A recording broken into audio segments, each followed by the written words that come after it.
Good day to all the participants in our colloquium this evening or today. I am very honored to be amongst luminaries in the educational parlance of the ASEAN community this event.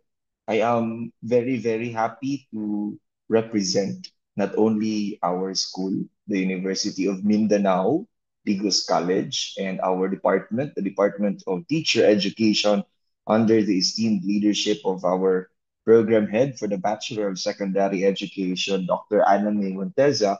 More so, I am very happy to represent our country, the Philippines, our region in Davao Region, our province in Davao del Sur, and our city of Digos City in this Global Scholarly Colloquium 2025. We are very much honored that we were chosen to be among the presenters and the keynote addresses for this evening's event. I understand that in the time differences that we have, we might have different time in listening or attending this particular event. But here in the Philippines, it's already nighttime. So that is why allow me to say good evening, maayong gabi, magandang gabi po sa inyong lahat. Or from where I am here in Davao del Sur, we would like to say maanyag na kagabhion. That is a beautiful and peaceful evening in English. I am Darren Simon Olivera Edem. I am a full-time a faculty member, an associate professor of the University of Mindanao under the Department of Teacher Education, and I am very honored to discuss this evening about language policies in the Philippines. I took this discussion from the study of Dr. Clemencia Espiritu, a renowned linguist in the higher education here in our country. So, for this topic this evening, I am going to be sharing with you perhaps an understanding as to why most of our Asian countries, Asian brothers and sisters, would say that Philippines or Filipinos are among the most proficient English speakers.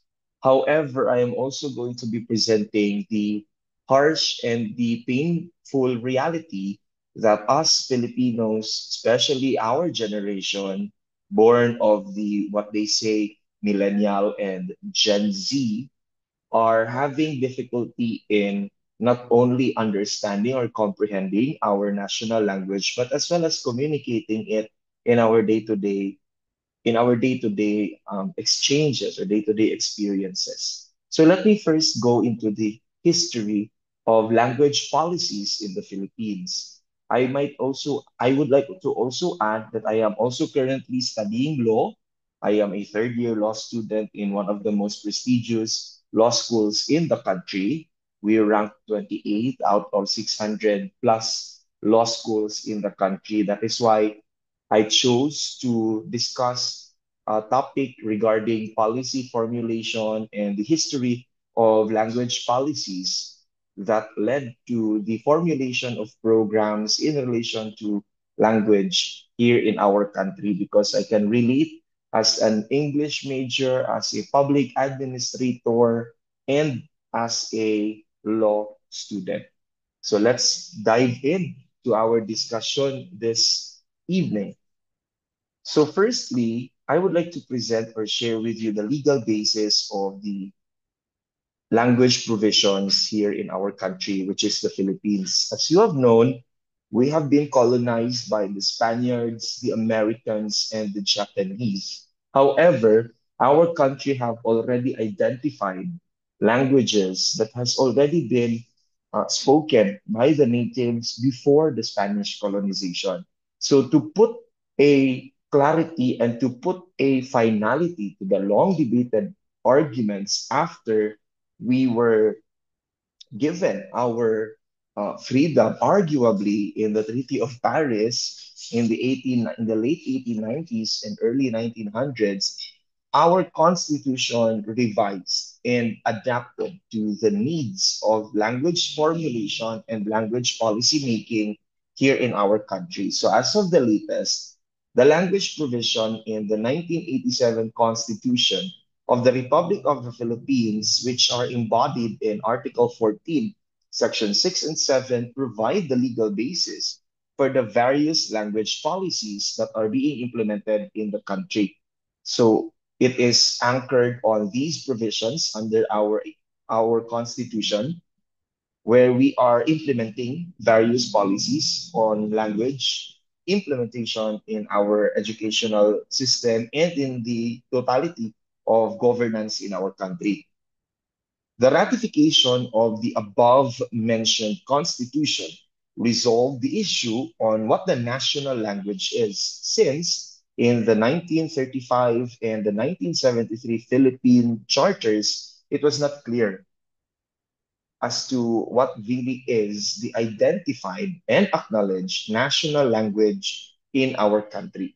So this was still during the early parts of our liberalization from the Spanish rule, adapting to the colonization of the Americans, and eventually being given the freedom after the Japanese occupation during the wars.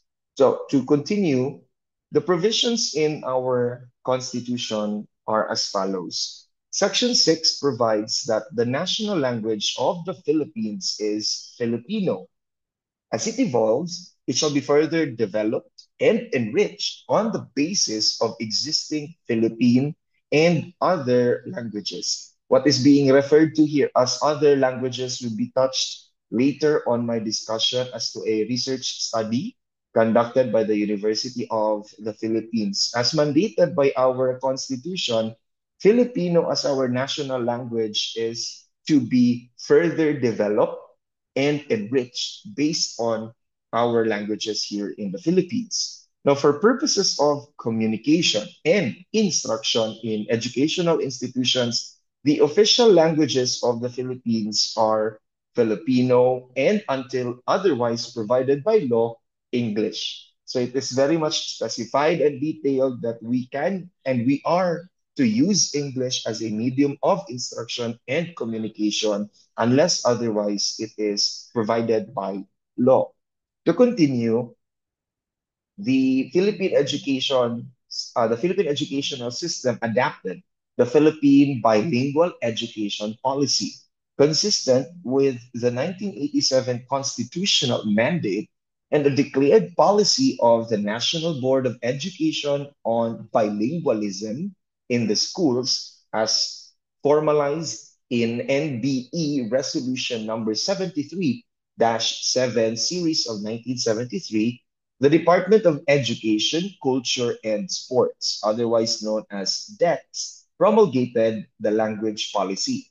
Now, in that particular policy, it was first implemented in 1974 when DEX issued Department Order number 25, series of number 1974, titled Implementing Guidelines for the Policy on Bilingual Education. As what I have mentioned, since Filipino and English are the two identified languages for instruction and communication, the DEX issued a department order in, on as to the implementing guidelines for the policy of bilingual education with the use of Filipino and English as our official languages. Now, the bilingual education in the Philippines is defined operationally as the separate use of Filipino and English as the media of instruction in specific subject areas. As embodied in the said DEX Order number 25, Filipino, which was later changed to Filipino, and yes, there is a distinction between the two words,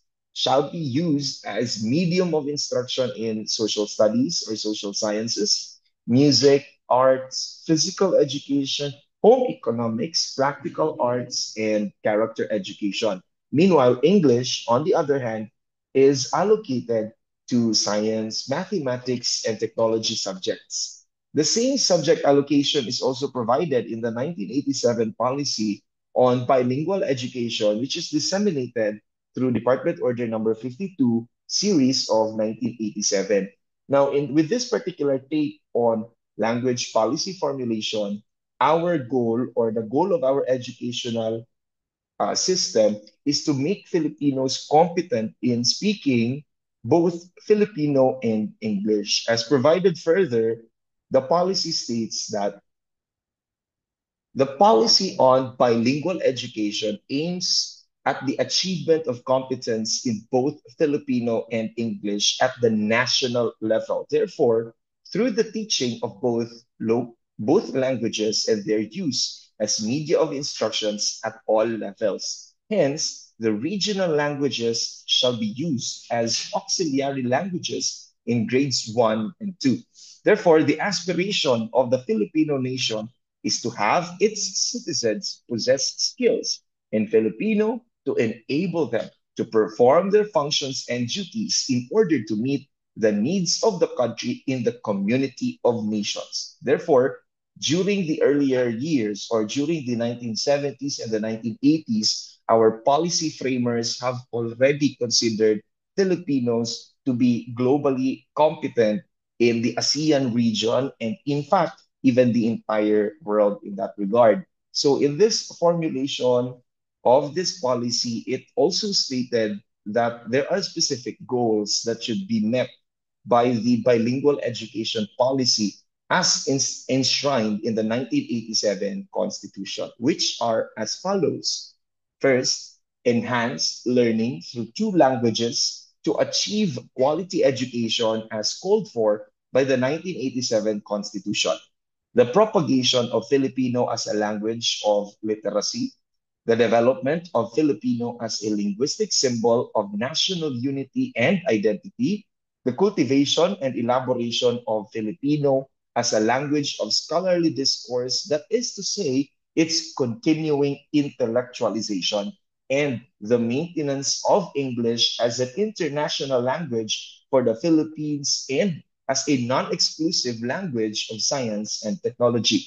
Therefore, with that being said, the framers of our bilingual education policy incorporated a holistic approach as to the development of language policies that should be met by our framers of our educational policies. Now, to move further, the department then issued, as I mentioned earlier, Department Order number 25, series of 1974. In this particular department order, Filipino and English shall be used as a media of instruction. The use allocated to specific subjects in the curriculum. Meanwhile, the regional languages shall be used as auxiliary media of instruction and as initial language for literacy where needed. To further this department order, Filipino and English shall be taught as a language subjects in all levels to achieve the goals of bilingual competence. Since competence in the use of Filipino and English is one of the goals of the bilingual education policy, continuing the improvement in the teaching of the said languages, their use as media of instruction and specification of their functions in Philippine schooling shall be the responsibility of the whole educational system. To continue, in the tertiary level or in the college level, institutions shall lead in the continuing of the intellectualization of Filipino. The program of intellectualization, however, shall also be pursued in both the elementary and the secondary levels. Therefore, the formerly Department of Education, Culture, and Sports shall cooperate with the National Language Commission, which, according to the 1987 Constitution, shall be tasked with the further development and enrichment of Filipino.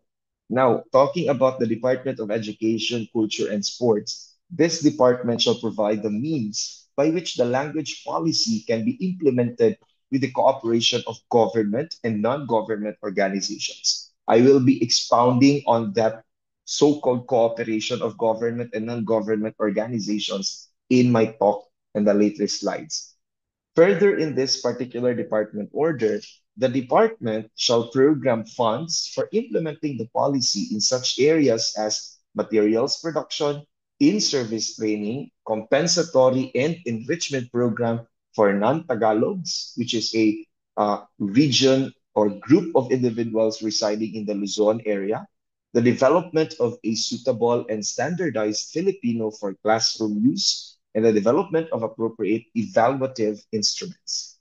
The guidelines for the implementation of the 1987 policy on bilingual education are specified in Dex Order number 54 series of 1987.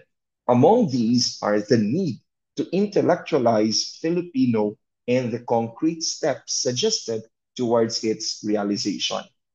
Then came Executive Order number 335, which was signed on August 25, 1988 by our first woman president, Corazon Aquino, enjoining all departments, bureaus, offices, agencies, instrumentalities of the government to take such steps as are necessary for the purpose of using the Filipino language in official transactions, communications, and correspondence. Now, with that being said, the order was issued on the belief that the use of Filipino in official transactions, communications, and correspondence in government offices will result as to the greater understanding and appreciation of the government programs, projects, and activities throughout the country, thereby serving as an instrument of unity and peace for national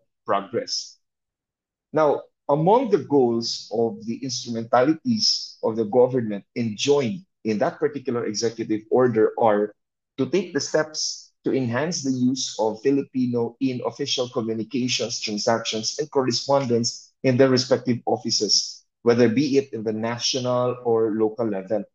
Assign one or more personnel as may be necessary in every office to take charge of communications and correspondence written in Filipino and translate into Filipino names the offices, buildings, public edifices, and signboards of all offices, divisions, or its instrumentalities, and if so desired, imprint below in smaller letters the English text. That is to make sure that there is retention as to the translations and the difference between the Filipino words and the English terms in using this particular executive order.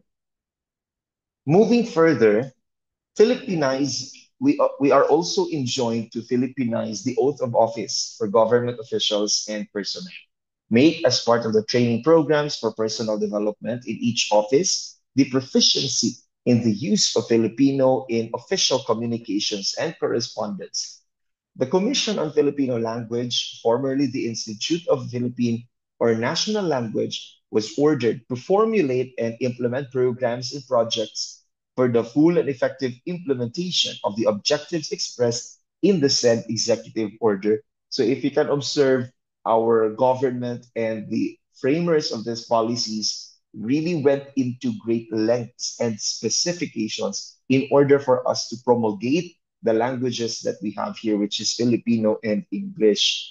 Now, the language policy in the higher education was further emphasized and enacted upon the signing or the institutionalization of the Public Act number 7722 in 1994, which created the Commission on Higher Education.